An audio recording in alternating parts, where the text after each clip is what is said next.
সশস্ত্র বাহিনী সদস্যদের দেশের সার্বভৌমত্ব ও সংবিধানের মর্যাদা সমুন্নত রাখতে বললেন প্রধানমন্ত্রী।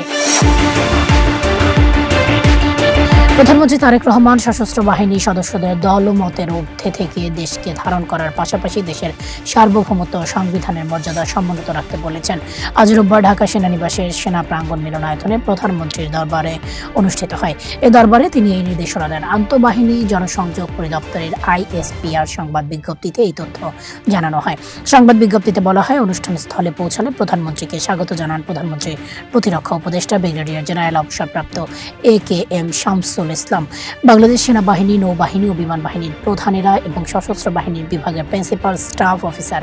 দরবারে প্রধানমন্ত্রী সশস্ত্র বাহিনী সদস্যদের পেশাদারিত্ব, শৃঙ্খলা, দেশের সার্বিক নিরাপত্তা রক্ষা এবং আন্তর্জাতিক পরিমণ্ডলে তাদের গুরুত্বপূর্ণ অবদানের প্রশংসা করেন।